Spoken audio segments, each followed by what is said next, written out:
Hi everyone. If I haven't had the chance to meet you yet, my name is Matthew Himes. I am currently studying business management and theology, and I currently serve as one of Catholic Life's Alpha and Omega coordinators. Today I'm just very blessed and excited to share this time with you, and I would just really like to reflect on the importance of reflection and checking in with yourself. And today's gospel really kind of provides a pretty clear message about maybe what could happen if you don't do that. And I think this is just such a relevant and important topic as we continue to embark on our Lenten journeys. So I'd love to be in our time together reading the gospel for today. And forgive me, I don't have my glasses on because of the glare, so this is going to be really close to my face, but we're going to make it work. Then Jesus said to the crowds and to his disciples, "The scribes and the Pharisees sit on Moses' seat. Therefore, do whatever they teach you and follow it. But do not do as they do, for they do not practice what they teach. They tie up heavy burdens, hard to bear, and lay them on the shoulders of others. But they themselves are unwilling to lift a finger to move them. They do all their deeds to be seen by others, for they make their phylacteries broad and their fringes long. They love to have the place of honor at banquets and the best seats in the synagogues, and to be greeted with respect in the marketplaces, and to have people call them rabbi. But you are not to be called rabbi, for you have one teacher, and you are all students. And call no one your father on earth, for you have one Father, the one in heaven.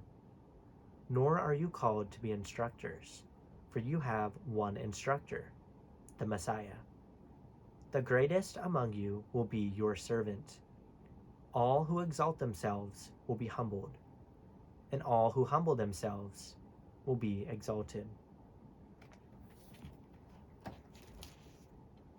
Today's gospel stuck out to me for a few reasons.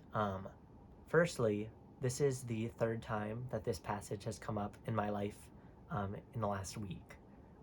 First, in a Bible study. Secondly, as I was just scrolling through my Bible. And thirdly, with this reading today. And so I was like, okay, God is definitely trying to show me something with this. So I spent time with it, decided to kind of dig deeper. And the more I thought about it, I was like, this is such a fitting reading for Lent. Because if you all are experiencing anything like I am in the middle of this Lenten season, I always get so excited and motivated, inspired, and ready for Lent at the very start. I'm excited to make my Lenten sacrifices, whether that be giving something up or maybe something like praying more or adding more to my plate. I always feel so excited at the start. But once we get to week 1 and past that and we head into week 2 and 3, it can just get hard. With our sacrifices that we've made, it can be very hard to continue with them and to be motivated to do so. And so I think that this reading really connects with that feeling, because sometimes I think, at least with myself, through Lent, sometimes I just sprint. I sprint through the 40 days. I make it a race and I don't look back. I don't see maybe where I'm struggling or where I need to focus more on. I just focus I'm going to make it through. I'm going to make it with my Lenten sacrifices, and I'm going to make it to Easter. And I focus on that. But especially as this year's focus for Lent is the idea of Lent being a pilgrimage. That really stood out to me, because just like any other pilgrimage, it's not necessarily a race. Some days you might walk through it, some days you might rest. I think that's so fitting for Lent, because there are some days where you kind of just need to pause and just check in with yourself, see where you're struggling, see where you need to build yourself back up, to not only be a better version of yourself, but to be able to give more to others and to love others better. And I think that's so important. And this definitely stood out in my life recently.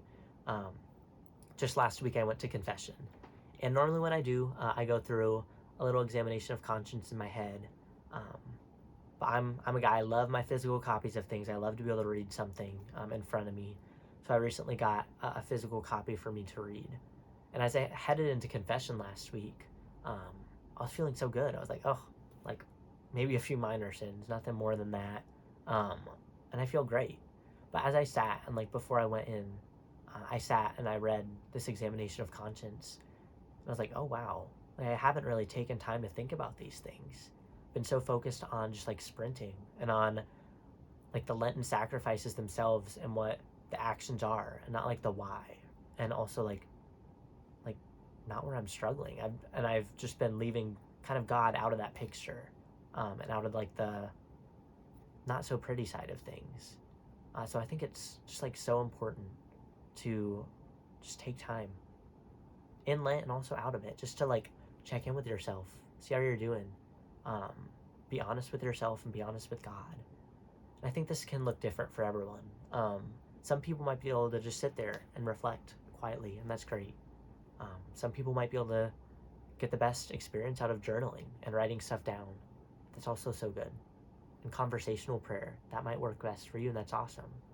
Um, I think there's so many great ways to reflect, but I think if we don't, and I think sometimes if we make Lent a sprint, if we sprint through it, we might actually turn into the Pharisees without realizing it.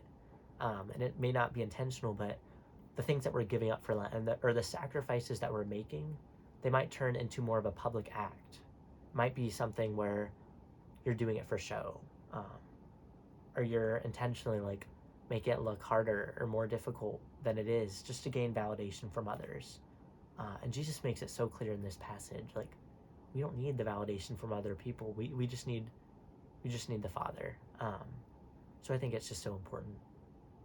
I challenge you this week, sometime this week, just take some time, reflect, um, pray and talk to God, and be honest with Him. Um, I know that I'm praying for you, and we're all praying for you as we continue to embark on this Lenten journey. We're all together through this. So